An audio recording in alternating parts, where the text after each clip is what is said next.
నమస్తే, welcome to Raj news. Karnataka రాజకీయాల్లో ఊహించని ఒక మహా ట్విస్ట్ నడుస్తోంది.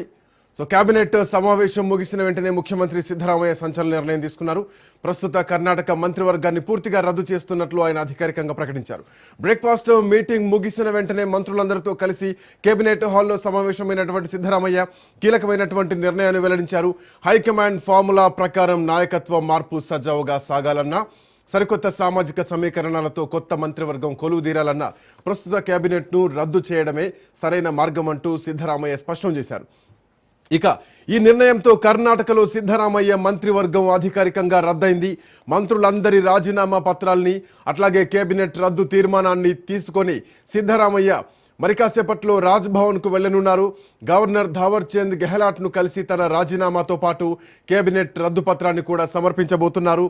అయితే గవర్నర్ అందుబాటులో లేని పక్షంలో, ప్రస్తుతానికి గవర్నర్ అందుబాటులో లేనటువంటి క్రమంలో లోక్ భవన్ అధికారులకు తన రాజీనామా లేఖను ఇమెయిల్ ద్వారా పంపించేటువంటి అధికారం ఉంది.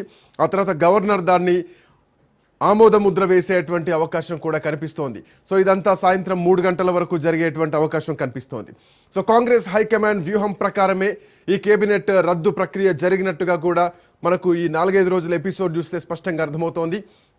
ఇక కాబోయే కర్ణాటక రాష్ట్ర ముఖ్యమంత్రి డికే శివకుమార్ తన టీంను సరికొత్తగా యువత, దళిత, వెనకబడిన వర్గాల కలయికతో ఏర్పాటు చేసేందుకు వీలుగానే పాత కేబినెట్ను పూర్తిగా క్లీన్ చేసినట్టుగా పొలిటికల్ వర్గాల్లో టాక్ నడుస్తోంది. సో ఈ లెక్కన ఇంకొక 30 మంది 20 నుంచి 25 మధ్యలో మంత్రులు ఉండేటువంటి అవకాశం కనిపిస్తోంది. బట్ ఏదేమైనా కానీ బెంగళూరులో, కర్ణాటకలో జరగబోతున్నటువంటి ఈ రాజకీయ వేడి మాత్రం పీక్స్కు చేరుకుందని చెప్పాలి. సో అయితే సిద్ధరామయ్య గవర్నర్ థావర్చంద్ గెహ్లాట్ అపాయింట్మెంట్ కోరితే గవర్నర్ కుటుంబ కారణాల వల్ల బెంగళూరులో లేరు ప్రస్తుతానికి. ఇట్లాంటి పరిస్థితుల్లో సిద్ధరామయ్య గవర్నర్ కార్యాలయానికి తన రాజీనామాను సమర్పించేటువంటి అవకాశం కనిపిస్తోంది. తన రాజీనామాను మధ్యాహ్నం 3 గంటల వరకు రాజీనామా సమర్పించడానికి సమయం కోరినట్టుగా కూడా తెలుస్తోంది. సో ఒక ఉద్విగ్నభరితమైనటువంటి సమయం అని చెప్పాలి. ఉదయం బ్రేక్ఫాస్ట్కి అందరినీ పిలిచినటువంటి తర్వాత అక్కడ డికే శివకుమార్ కూడా ఉన్నారు. మనం రాజ్ న్యూస్ స్క్రీన్ పైన చూడొచ్చు. ఒక సైలెన్స్ వాతావరణమే నడుస్తోంది. ముఖ్యమంత్రిగా రాజీనామా చేయబోతున్నా అని ప్రకటించిన తర్వాత ఆ సభ మొత్తం కూడా, కేబినెట్ మొత్తం కూడా సైలెన్స్ అయిపోయింది. ఆ తర్వాత డికే శివకుమార్ వచ్చి సిద్ధరామయ్యను ఆలింగనం చేసుకున్నారు. ఆ తర్వాత పాదాలకు నమస్కరించి ఆశీర్వాదం కూడా తీసుకున్నారు. ఇక దీంతో కర్ణాటకలో ఇంతకాలం నుంచి, గత 6 నెలల నుంచి వినిపిస్తున్నటువంటి ఒక ఉత్కంఠకు తెరపడిందని చెప్పాలి. ముఖ్యమంత్రిగా సిద్ధరామయ్య ఇక తన సేవలకు గుడ్ బై చెప్పబోతున్నారు. అయితే ఆ తర్వాత ముఖ్యమంత్రిగా, అంటే ప్రస్తుతం ముఖ్యమంత్రిగా ఉండే ఆ తర్వాత పెద్దల సభకి వెళ్తారా, లేదంటే కేంద్రంలో కాంగ్రెస్ పార్టీకి సేవలు అందిస్తారా? మల్లికార్జున ఖర్గే తరహాలో డికే శివకుమార్ ఇక్కడ ముఖ్యమంత్రి అయితే సిద్ధరామయ్య కేంద్రంలో కీలకమైనటువంటి భూమిక పోషించబోతున్నారా అన్నటువంటి ప్రశ్న కూడా ఆయన దగ్గర నుంచి ఎమ్మెల్యేగా ఇక్కడే కొనసాగుతాను అన్నటువంటి సమాధానం వినిపిస్తోంది. చూడాలి ఎట్లాంటి పరిణామాలు ఉండబోతున్నాయో. ఇదే అంశానికి సంబంధించి మా కరెస్పాండెంట్ సైదులు కూడా అందుబాటులో ఉన్నారు. Saidulu, good morning. మరి కాసేపట్లోనే ఇక ముఖ్యమంత్రిగా ఇంతకాలం పనిచేసినటువంటి సిద్ధరామయ్య చాలా అపర రాజకీయ మేధావి, చాణక్యుడు. బట్ కాంగ్రెస్ పార్టీతో సేవలు అయిపోయినట్టు అనుకోవాలా, లేదంటే సిద్ధరామయ్యను ఇంకొక నెక్స్ట్ లెవెల్లో చూసేటువంటి అవకాశం ఏమైనా కనిపిస్తోందా? సో ప్రస్తుతానికి కర్ణాటక పాలిటిక్స్ని మీరు ఎట్లా చూస్తున్నారు సైదులు? ఎస్ శ్రీకాంత్, అందరూ ముందు నుంచి భావించిందే. ఎందుకంటే కర్ణాటకలో కాంగ్రెస్ పార్టీ అధికారంలోకి వచ్చిన తర్వాత 2.5 ఏళ్ల పాటు సిద్ధరామయ్య ముఖ్యమంత్రిగా కొనసాగుతారు. ఆ తర్వాత 2.5 ఏళ్ల పాటు డికే శివకుమార్ ఉంటారని కూడా పెద్ద ఎత్తున చర్చ జరిగింది. ఏఐసిసి స్థాయిలో కొందరు కీలక నేతలందరూ కూడా ఈ విషయాన్ని అధికారికంగా చెప్పినప్పటికి కూడా ఇంటర్నల్గా కొందరికి సమాచారం ఇచ్చిన విషయం అందరికీ తెలిసిందే. సో ఇది అందరం ఊహించినట్టుగా జరిగిపోయింది. కాబట్టి ఇప్పుడు 3 ఏళ్ల పాటు కర్ణాటక ముఖ్యమంత్రిగా సిద్ధరామయ్య సేవల్ని కాంగ్రెస్ వినియోగించుకుంది. ఇక నిన్న ఢిల్లీలో కీలకమైనటువంటి సమావేశం జరిగిన విషయం అందరికీ తెలిసే. దాదాపుగా 8 గంటల పాటు జరిగినటువంటి సమావేశంలో చాలా కీలకమైనటువంటి అంశాలు చర్చించిన తర్వాత ప్రస్తుతం కర్ణాటకలో జరుగుతున్నటువంటి పరిణామాలు, సో పరిస్థితి, కాంగ్రెస్ పరిస్థితి అక్కడ ఏ విధంగా ఉంది, రాబోయే రోజుల్లో అధికారంలోకి వస్తామా రామా, సో ఏంటి అక్కడ ఏమనుకుంటున్నారు అనే విషయాలపైన చర్చ జరిగిన తర్వాత ఇక యాక్చువల్గా కాంగ్రెస్ పార్టీకి కర్ణాటక రాష్ట్రంలో ఒక్కలిగా కురుబ సామాజిక వర్గం, దళితులందరూ కూడా మొన్న బీసీలు, ఎస్సీలు, మైనార్టీలు అందరూ కూడా వన్ సైడ్ కాంగ్రెస్ పార్టీకి ఓటేసి గెలిపించారు. మాస్ ఫాలోయింగ్ ఉన్నటువంటి సిద్ధరామయ్యకి ఎమ్మెల్యేల సంఖ్యాబలం కూడా చాలా ఎక్కువగా ఉంది, అది అందరికీ తెలిసిన విషయమే. దాన్ని దృష్టిలో పెట్టుకొని సిద్ధరామయ్యని ఏఐసిసి ముఖ్యమంత్రిగా అధికారిక ప్రకటన చేసింది. యాక్చువల్గా సిద్ధరామయ్య తర్వాత మల్లికార్జున్ ఖర్గే ముఖ్యమంత్రిగా కొనసాగుతారని కూడా పెద్ద ఎత్తున చర్చ జరిగింది శ్రీకాంత్. అందరికీ తెలుసు, ఎందుకంటే ఏఐసిసి అధ్యక్షుడు మల్లికార్జున్ ఖర్గే దళిత సామాజిక వర్గానికి చెందినటువంటి నేత, సో కర్ణాటక రాష్ట్రానికి చెందినటువంటి నేత, సో చాలా సీనియర్ నేత. ఆయన సేవలు కూడా వినియోగించుకోవాలని భావించారు. సో ఇదంతా పరిణామాలు చూసిన తర్వాత ఇక ఒక్కలిగా సామాజిక వర్గం కాంగ్రెస్ పార్టీకి చాలా బలమైన ఓటు, అందరికీ తెలిసిన విషయమే. మొన్న జరిగినటువంటి ఎన్నికల్లో కూడా ఒక్కలిగా సామాజిక వర్గం మొత్తం కూడా కాంగ్రెస్ పార్టీకి అన్ని నియోజకవర్గాల్లో కూడా దాదాపుగా ఓటింగ్ శాతం చూస్తే ఎక్కువగా వచ్చింది. కాబట్టి వారు ఎప్పుడు చేజారిపోకుండా ఉండేందుకు, ఎందుకంటే గతంలో చూస్తే ఒక్కలిగా సామాజిక వర్గం రెండుగా చీలిపోయినప్పుడు కొంత ఓటు బీజేపీకి, కొంత ఓటు కాంగ్రెస్కి పడింది. అప్పుడు కొంచెం బీజేపీకి ప్లస్ అయింది. సో ఇప్పుడు అలాంటి పరిస్థితి రావద్దని చెప్పేసి కాంగ్రెస్ పార్టీ ముందే భావించిందా, లేకపోతే సిద్ధరామయ్య పైన, అతని సతీమణి పైన అవినీతి ఆరోపణలు వస్తున్న నేపథ్యంలో అవి మరింత ఎక్కువైతే రానున్న రోజులలో పార్టీకి మరింత నష్టం కలుగుతుందని చెప్పేసి ఏఐసిసి ముందే ఇవన్నీ కూడా పరిణామాలు జరుగుతున్నటువంటి సిచ్యువేషన్ అంతా కూడా తీసుకొని ఒక నిర్ణయానికి వచ్చింది అనేది కూడా పెద్ద ఎత్తున చర్చ జరిగింది. కాబట్టి అన్నిటికీ ఇక ఫుల్ స్టాప్ పడింది. కాబట్టి ఇక కురుబ సామాజిక వర్గం ఒక ప్రాధాన్యత ఇవ్వాలని, అంటే వారికి కర్ణాటక రాజకీయాల్లో ఆ నేతలకు తగిన ప్రాధాన్యత ఇచ్చుకుంటేనే ఒక్కలిగా సామాజిక వర్గం వారిని ఎట్టి పరిస్థితుల్లో కూడా వదులుకోకుండా ఉండాలని సో డీకే శివకుమార్కి సీఎం పగ్గాలు ఇచ్చేందుకు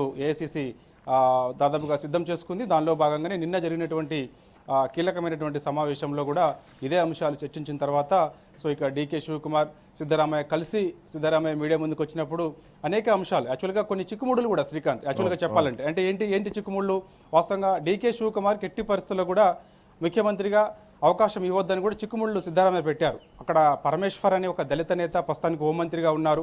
సో అతనికి ముఖ్యమంత్రి ఇవ్వండి అని చెప్పేసి కూడా చెప్పుకొచ్చారు ఏఐసిసి స్థాయిలో. అప్పుడు ఒక మెలిక కూడా ఆయన పెట్టుకొచ్చారు ఏఐసిసి, ఎందుకంటే రాజీనామా చేయమని చెప్పినప్పుడు, ఆయన పైన ఒత్తిడి వచ్చినప్పుడు చేసేందుకు నేను సిద్ధంగా ఉన్నానని చెప్పినప్పుడు మల్లికార్జున్ ఖర్గే రాజ్యసభకు సంబంధించి ఆయన ఒక పదవి ముగుస్తున్న నేపథ్యంలో ఆ ప్లేస్లో సిద్ధరామయ్యకి రాజ్యసభ ఇచ్చేందుకు ఏఐసిసి సిద్ధమైంది. కానీ ఆయన తిరస్కరించారు. నేను ఎమ్మెల్యేగానే కొనసాగుతాను, నాకు మంత్రి కూడా అవసరం లేదు, ఒక సీనియర్ నేతగా ఉంటానని కూడా ఆయన ఏఐసిసి స్థాయిలో జరిగినటువంటి సమావేశంలో చెప్పినట్టుగా కూడా మనకి సమాచారం. కాబట్టి సో ఏదేమైనా సరే సో ఇక డీకే శివకుమార్కి దాదాపుగా లైన్ క్లియర్ అయింది. ఇప్పుడు డీకే శివకుమార్కి సంబంధించి మంత్రివర్గం ఎట్లా ఉండబోతుంది? సో ఆల్మోస్ట్ సిద్ధరామయ్య మంత్రివర్గంలో 20 నుంచి 25 మందిని తీసేసేటువంటి అవకాశం ఉంది అన్నది ప్రధానంగా వినిపిస్తోంది. రేపు పొద్దున డీకే శివకుమార్ కేబినెట్ను కూడా ఎట్లా చూడొచ్చు? దాంట్లో కూడా ఓబీసీలకు, దళిత నాయకులకు అవకాశం కల్పించేటువంటి అవకాశం ఉందా? ప్రస్తుతానికి 2 ఉప ముఖ్యమంత్రులు కూడా తొలగిస్తే గనక అటు సిద్ధరామయ్య కొడుకుని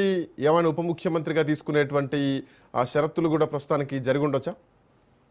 ఎస్ శ్రీకాంత్, అందరూ కూడా అదే భావిస్తున్నారు. సో ఇక సిద్ధరామయ్య కుమారుడికి ఉప ముఖ్యమంత్రి ఇచ్చేందుకు కూడా కాంగ్రెస్ హైకమాండ్ దాదాపుగా సిద్ధమైంది. సో ఆయన తీసుకునేందుకు కూడా కొంత ఆయన కూడా సుముఖంగా ఉన్నట్టుగా కూడా మనకైతే సమాచారం అందుతుంది. కాబట్టి ఇక ఇప్పుడున్నటువంటి మంత్రివర్గంలో ఉన్న వారికి దాదాపుగా ఒక 50% వరకు కూడా అందరూ కూడా ఇక ఎవరి కొత్త అంటే అవకాశం లేనట్టుగా కూడా మనకైతే సమాచారం అందుతుంది. సిద్ధరామయ్య క్యాబినెట్లో ఉన్నటువంటి మంత్రులకి ఇక వారికి నెక్స్ట్ ఇప్పుడు డీకే శివకుమార్ మంత్రివర్గంలో సో వారందరికీ కూడా ఇక చెక్ పెట్టబోతున్నారనేది కూడా సమాచారం. కారణం ఏంటంటే సో సిద్ధరామయ్య ముఖ్యమంత్రిగా ఉన్నప్పుడు తన వర్గం వారికి మాత్రమే ఎక్కువగా ప్రాధాన్యత ఇచ్చారనేది కూడా పెద్ద ఎత్తున చర్చ జరిగింది. సో ఈ విషయాన్ని పదే డీకే శివకుమార్, మల్లికార్జున్ ఖర్గే, ఎప్పటికప్పుడు AICC general secretary KC Venugopal చెప్పడం, రాహుల్ గాంధీ చెప్పడం, ప్రియాంక గాంధీ చెప్పడం, సోనియా గాంధీ చెప్పడం, సో ఇదంతా కూడా చూసాం. కానీ ఇప్పుడు డీకే శివకుమార్ క్యాబినెట్లోకి కొత్త వారికి అవకాశం ఎక్కువగా ఉండే అవకాశం అయితే కనిపిస్తుంది. అందులో ఒకలిగా సామాజిక వర్గాన్ని అట్లా అని చెప్పేసి కురుబ సామాజిక వర్గాన్ని వాళ్ళకి కూడా తక్కువ చేయకుండా వారిలో కూడా ఒక 2-3 డీకే శివకుమార్ క్యాబినెట్లోకి తీసుకుంటారని కూడా సమాచారం అందుతుంది. కాబట్టి ఇక దళిత సామాజిక వర్గం, మైనార్టీ సామాజిక వర్గం వారికి కూడా ఈ డీకే శివకుమార్ క్యాబినెట్లో స్థానం కల్పించబోతున్నారు. సో ఇక ఇప్పటికే ఎవరు కొత్త వారు మంత్రులు అనేది కూడా ఇప్పటికే ఏఐసిసి దాదాపుగా ఫైనల్ చేసింది. ఆ లిస్ట్ని ఇప్పుడు విడుదల చేయడం కొంత గందరగోళమైనటువంటి పరిస్థితి ఏర్పడే అవకాశం ఉంటుందని కూడా ఏఐసిసి స్థాయిలో ఎవరు కూడా ప్రకటన కానీ, అదేవిధంగా కర్ణాటక ప్రదేశ్ కాంగ్రెస్ కమిటీ నేతలు ఎవరు కూడా అధికారిక ప్రకటన చేయడం లేదు. సో ఇక డీకే శివకుమార్ ఆయన ముఖ్యమంత్రిగా గవర్నర్ అంటే ముఖ్యమంత్రిగా ప్రమాణ స్వీకారం చేసేందుకు గవర్నర్ని ఆహ్వానించండి అని చెప్పేసి ఆయన కలిసిన తర్వాతనే మనకు ఒక క్లారిటీ